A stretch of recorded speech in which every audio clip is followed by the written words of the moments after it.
What do we do when stories no longer serve us? Last week in 4A, we looked at what the term deconstruction actually meant. We built out a working definition for how we're going to use it on this channel. I gave you the example of buying your kids that Lego set with the directions, which is basically how we come pre-programmed into patriarchy in this day and age, and then asked you to imagine taking that apart, deconstructing it, dismantling it, looking at the parts and trying to build something new. That's what we are going to attempt to do with deconstruction on this channel. Today, we're going to dive into those other 4 parts where we're going to start to understand how stories shape our lives, which I believe at this point, if you're watching this channel, you probably already have an idea. But if not, again, let's get on a common page with that. Number 2 point today, which will come up as number 3, is we're going to find a way to actually start asking those difficult questions and look at ways we can tune into our body. So if you're new to this channel, I also teach something called somatic awareness or somatic understanding of what's happening. And somatic means nothing more than really paying attention to this entire body of information. We have these things called proprioceptors. They're information receivers all over our body that's constantly giving us information and feedback, whether we're aware of it or not. Somatic simply means we're trying to bring our awareness to the body in order to understand what the body is telling us. And that will help us start to tune into when these stories we are bumping up against that we no longer need and what we can do with that. From there, I'm going to give you an understanding of why it might be so difficult to do this work and a warning, especially for women in the upper echelons that have found this video, of why it's so difficult for you to wake up and do this work. And lastly, for today, I'm going to give you a behavioral change method that I learned as a personal trainer that I know will help you understand where you might be in the process of waking up, undoing a story, rewriting that story, and making it more of a habit. Without further ado, let's jump in. Let's move on to point number 2 for the day: how stories shape our beliefs. So from the moment we are born, stories are shaping our belief. We are told that we are either a boy or a girl. Some people might be told something different based on their genitalia, but that is the story that we come into this world with. These cultural stories shape how we behave, what we believe, and what we even think is normal. Some of these are so ingrained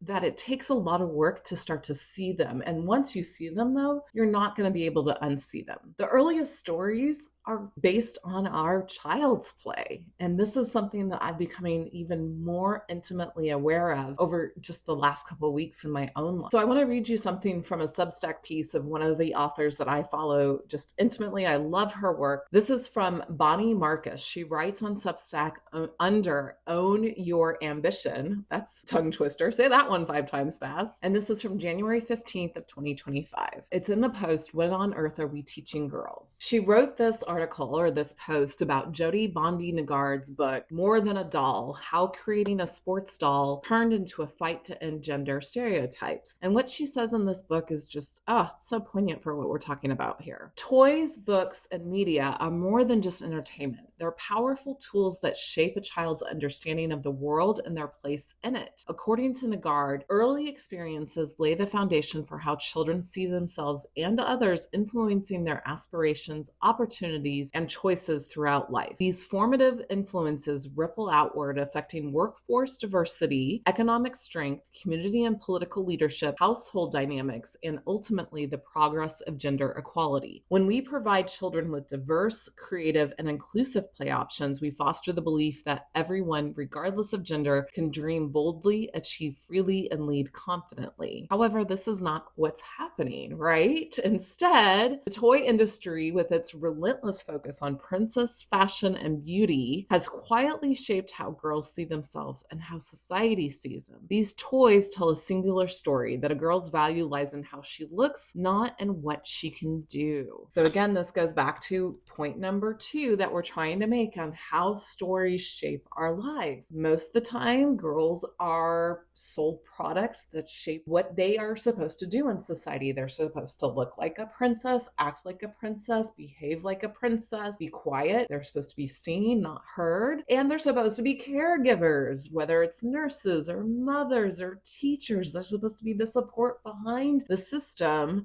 in order to keep the system afloat. Where men or boys, they're playing with the war toys, they're playing with violence, they're playing with the things that will dominate the political scene in probably not so healthy ways. For me personally, a lot of what I was taught as a young child was very subliminal in the sense of, what am I supposed to do with my life? Like, I had huge aspirations to go out and have this career, but subliminally I had been taught what a woman's place was. It was to be a mother, birth children, be barefoot and pregnant, right? And that way, even though I wasn't a Christian until I was almost 19, that subliminal message through the play that I'd gotten as a child made it super easy for the gender role norms of the evangelical church to seem like they just made sense to me. Like, this is how they are supposed to be. I didn't understand that these gender roles were really rooted in patriarchal semantics that weren't really the history of all of time. They were just the history of the last 6,000 years. So number 3, how do we start to identify stories that no longer serve us? Really simple. We start asking questions. We start noticing when something might feel a little limiting or restrictive, or the little hairs on the back of our neck or our arms go up. And we're just like,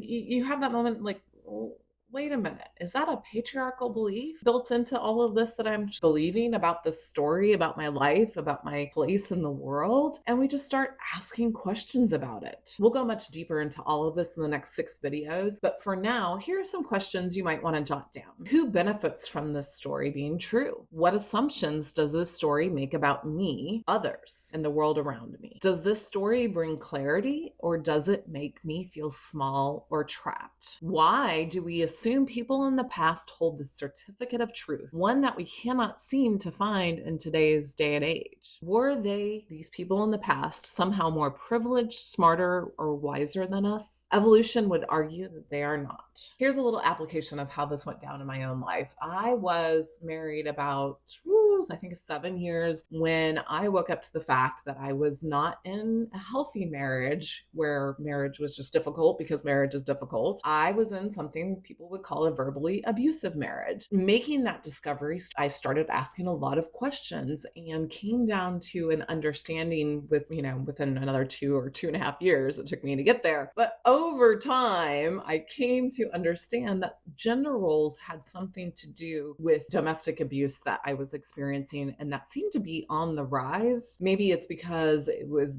being better understood, and so the rates of it being declared were on the rise, but it also seemed like it was on the rise because of this gender role issue that I was finding. So that led me to ask even more difficult questions, such as, what does a world look like? What does a religion or a faith look like when it's described by women, not by men, or this male God? And that led me to further questions and further questions and further questions. So when you start to learn the practice, and it is a practice, it is a muscle of how to ask really tough questions of yourself and of what you believe, those questions will just start spilling out of you. I can remember sitting down and spending an hour journaling, and most of my journal entry would just be me asking questions, because the question would lead me to another question, and that would lead me to another question, and yada, yada, yada. Learning how to ask those powerful questions of yourself is one of the key foundations to being able to deconstruct anything in your life, to get to a better foundation for your life and for those around you. And I also want to say this little caveat. This is not my warning, but a caveat is that deconstruction is not going to happen overnight. It is a long process. It is an ongoing process. I started my deconstruction without knowing that's what it was back in 2009. And it's 2025 now. So almost going on 20 years at this point. When I started in 2009, it took me about 3.5 years at that point to actually leave the Christian church. And then I had to replace that belief system with something. So I fell prey to, and you'll hear this in some of my future videos, but to the toxic self-help world. And then I've spent the last probably 3 or 4 years deconstructing from that world. Here again and talk more about the somatic experience that you might have as you're waking up to these stories and asking those questions that we just went over. It could be something simple as, I feel I'm ashamed, right? If shame, guilt, you want to repress that thought, you want to just kind of skip over it, you find yourself going into what's called thought stopping cliches, stories. You might say you're something, oh, but that's just the way it is, and I just need to get on with it, right? Any of those type of indicators on the emotional sense are indicators that what's happening is you're bumping up against a story that our cultural understanding has told us is true, but evolutionary through the body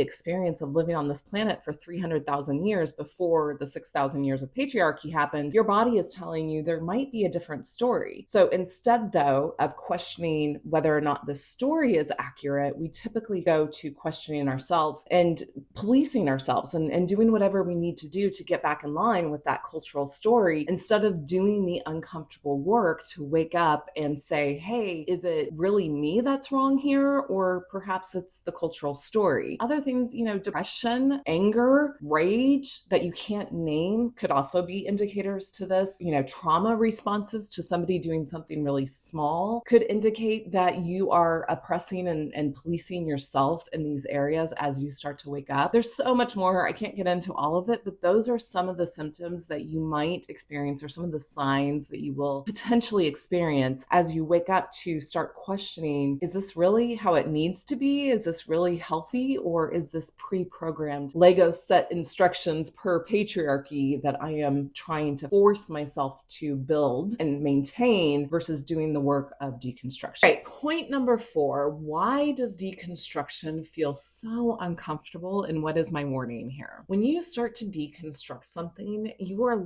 literally going into the psyche and starting to pull out the weeds of things that don't need to be there anymore. And so you're trying to get those away from your consciousness. And like I said, you can't just take them away and not replace them with something else, because otherwise the weeds are just going to come right back in and choke out the sunlight and choke out the good nutrients. And so you have to replace them with something. And this process, as you can imagine, can feel very uncomfortable. It can feel alarming to your psyche. You can feel like you're losing part of your identity, but you might also start to feel like you don't fit in with that old identity, but you don't yet have a new place to go because you're in that process of deconstructing and rebuilding. You might also feel like you're losing some of your closest relationships, because oftentimes, especially if you're in a religious or spiritual foundation or community, the foundation of what those relationships is often based on that religious belief system or that spiritual belief system. And when you start to see that that might not fit you anymore, you might start feeling like you don't fit in with your friends or that community. You don't get the same enjoyment and fulfillment and joy out of it. You might start to see that your marriage isn't working. One of my key things in my marriage, I still remember it to this day. I was in a class, and again, you'll hear this in my deconstruction journey video here coming up in a few weeks. I remember telling my mentor at that time in this class I was in that my marriage was getting worse. And she kept asking me, but are you getting better? And I couldn't answer her at first. I said, but my marriage is getting worse. Are you getting better?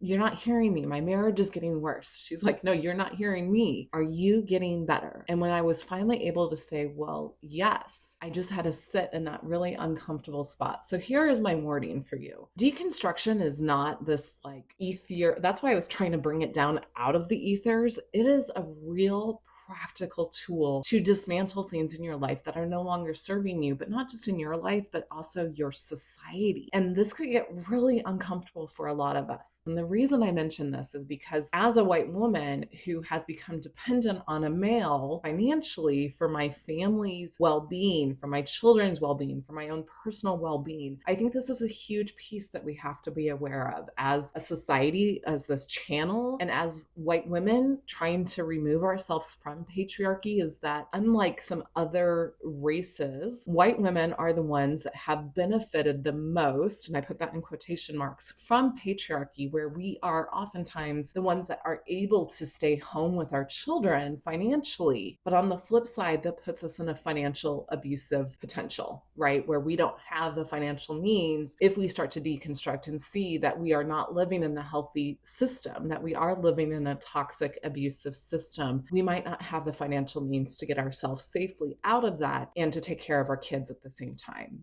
I can't answer that question for you. You have to answer that question for yourself. I can't advise you. I am not a financial advisor, but all I can say is every single woman should always know her financial means and have financial means of her own that she's not dependent on for men. I believe that wholeheartedly after living the experience I have lived through. I think until you get your financial means under control, deconstructing might be difficult for you because you're not going to be willing to face those hard, difficult questions that I'm asking in all of these videos in this series on this channel. If you're not able to financially know that you're going to be okay, that your kids are going to be okay, that you're going to be safe, because safety is first and foremost in this. And it goes right down to our financial means, our second chakra. I like to put them in the first chakra, our root chakra, how we are grounded into this reality of this world. If we don't have that financial means, we don't have that safety and that security. I just have to put that warning out there. And I hope that that also helps my sisters of color understand maybe why the struggle for feminism within the white community is so different. I don't remember the statistics, but if I can remember, I'm going to link to Breaking Down Patriarchy's video about building bridges and why women of color are so exhausted. It's not the first time I've heard that message, but it's so foundational to the work that I'm doing on this channel and something I think all of us have to be aware of. All right, y'all, this has been a big one. Another big video. I'm so proud of you for keeping on track and doing this work with me. Let's move on to point number 5, which is a behavioral model, change model that we can use to help us understand as we move through the process of deconstructing what that looks like on a behavioral level. It is called the competence model. It is a roadmap for changing your beliefs. Again, while there's no real model out there except for what I laid out in the first point, where, we look at the contextual understanding of something from the past and, try to reevaluate it and question it in order to rewrite something from the past so that it affects our future in a better way. That's our model, but I wanted to leave you with the 4 stages of competence behavioral change model, because I think it's really a powerful, easy way to remember what's happening. So the 4 stages are unconscious incompetence, conscious incompetence, conscious competence, and unconscious competence. You're moving from I don't know what I don't know to I know it and I don't even have to think about it because it's a behavior now. It's so ingrained in my everyday being that I don't even have to think about it. So let's break this down even more. I just kind of gave you the overview, but number 1, unconscious incompetence. You don't know what you don't know. For example, marriage and kids is the life path that you're supposed to have, right? You don't even think about it. You don't question it. Unconscious incompetence. Conscious incompetence. You become aware of what you don't know. That is probably the most uncomfortable spot to be in, because now it's like, oh, I'm wearing sandpaper for a t-shirt. I didn't realize I was wearing it, so I wasn't uncomfortable. Now I do realize I'm wearing it, but I'm still wearing it, and it's really uncomfortable. You realize your belief might not fit, but you're not sure how to change it. You're starting to ask, is this what I really want? But you feel overwhelmed. Number 3, conscious competence. You actively work to change the belief and build something new, right? Why I keep saying let's rewrite the stories and then tell ourselves those stories over and over and over again. Tell our friends, tell our children, tell our grandchildren the new stories based on a more holistic view of the past and present, because eventually they're going to go on to unconscious competence. The new belief becomes second nature. You've restructured your life without needing to remind yourself constantly of this new belief. For me, this really started when I started to realize that gender roles were not innate, but more derived from the Bible. And the more research I did into deconstructing gender roles from the Bible led me to deconstructing my faith overall. And I became really consciously aware of how things didn't fit. And you'll hear a lot more about this in my deconstruction video coming up in a couple of weeks, maybe a couple months at this point. Everything came to this hilt where I just knew I couldn't stay in the faith, but I didn't know where I was going. So that was the step number 2, right? Like I'm consciously incompetent at this old faith that doesn't fit me any longer, but I don't have anything in its place. And so I had to keep moving and finding something new. And it took me time. And it took me time to do it again.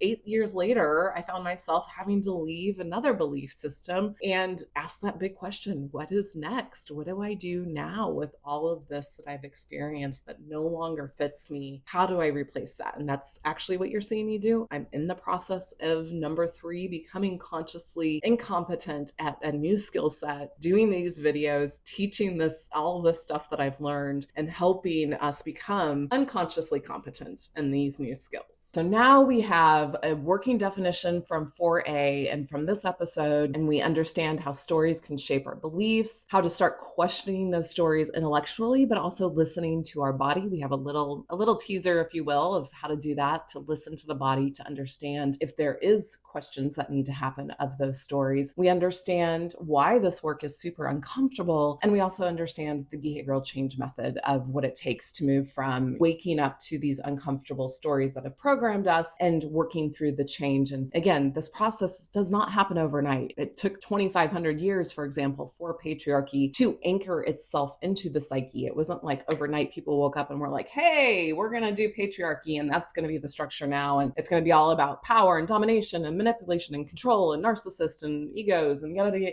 No, it took 2,500 years of this type of work. They basically deconstructed their partnership societies and built this. So now we, on the flip side, have to do that work. And again, it's probably not going to happen in our generation, but we have to start. We have to start somewhere. So I want to leave you with a somatic experiencing exercise that I teach in a lot of the lives. I'm going to give you the link down here. It's called the Somatic Shake. I will start a playlist if I haven't already, and I will link that as well to this video so that you can get some other somatic exercises. A real simple one to be able to help bring yourself back into your own body, into the present moment. And, you know, we have to do what's called titrating in the somatic world, but it's really a pulsing. We can only push ourselves so far healthily before we're going to hit that trauma response and shut down. And again, trauma's response is fight, flight, freeze, or fawn. So if you start to feel yourself get really angry, if you start to feel yourself wanting to run, if you start to feel yourself starting to freeze, or you're doing some of those those thought-stopping cliches, which are your fawning response, then that's something to pay attention to and like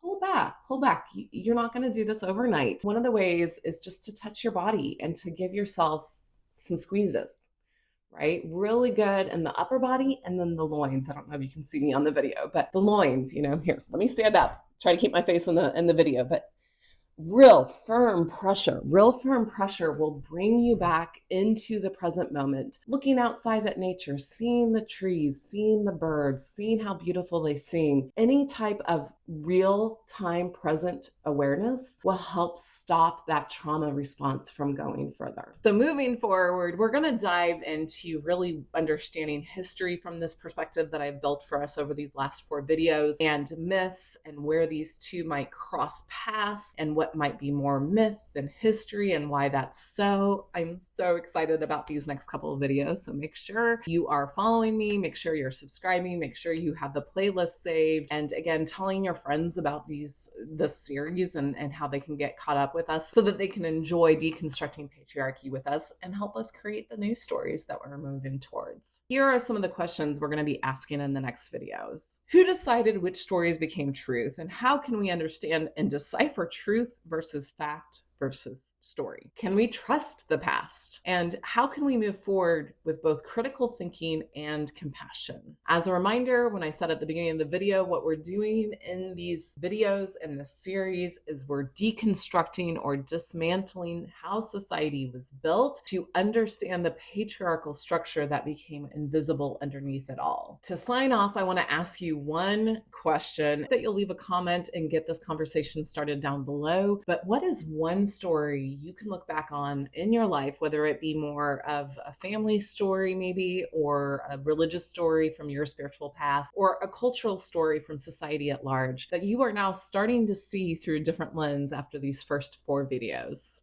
Leave me your comments down below. So much love. Till next time. Bye-bye.